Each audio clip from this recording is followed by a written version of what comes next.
talk a little bit today about Amy Winehouse and the type of art that is being produced, and a few fascinating to me things that she's doing that make it so clear that her life has become her art, and the music is part of it, but also the role of the paparazzi make it even more so. Let's look first at the body art of Amy Winehouse and how that relates to her music, her persona, her art. I mean, it's easy to just look at the tattoos, correct? She has the tattoo of Blake and the person she loves. She has the busty woman. She has all these different tattoos that harken back to the 60s and things that were like nice girls did not do.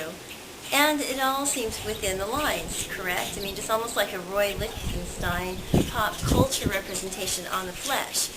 Now, that's all well and good, and if she did that only, it would be kind of cool because we'd say, hey, she's back into the girl groups. This is kind of making a cartoon of her life. She puts that in and all over herself.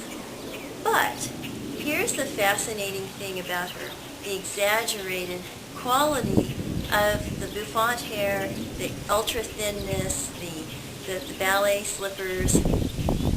All those were part of the costume, wearing the same belt, and you're just having the same kind of cartoon caricature picture out there for the paps, with the kind of iconic representation of how the feelings that are evoked bring to the surface, how they symbolize and communicate the message of longing, of pain, of being thrown into our world as it is today, juxtaposing that against the 60s of the type of songs that she's kind of pulling from. So the self-cutting, the self-mutilation, not only speaks to the kind of obsession that our culture seems to have today with cutting and mutilating as a strategy for taking care of longing and anxiety, and for taking care of the feelings that you don't want to have or you want to intensify. It also creates a visual counterfoil to the very neat inside the lines tattoos. So the tattoos of Amy Winehouse, juxtaposed with the scars from her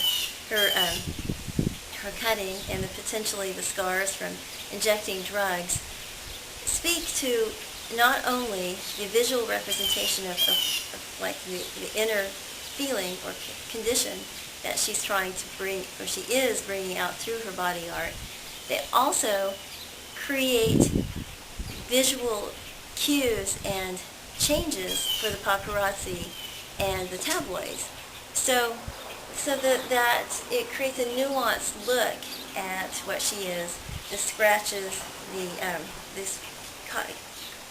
calling attention to what is different and new, and it causes us to be readers not only of the lyrics of her work or the lyrics of the narrative that she's speaking, but readers of the encoded change and what's going on with that. So, case in point, how many times have you read an article about her and they focus in on one new scratch or one new cutting thing and they go, oh, look at that, it was infected, whatever, and it's supposed to be telling the story of what's going on with her relationship with Blake, with her husband, with her relationship with the recording company, with her career, with her public. We seek out those fresh cuts and scratches as the continuation of what is in effect a digital narrative.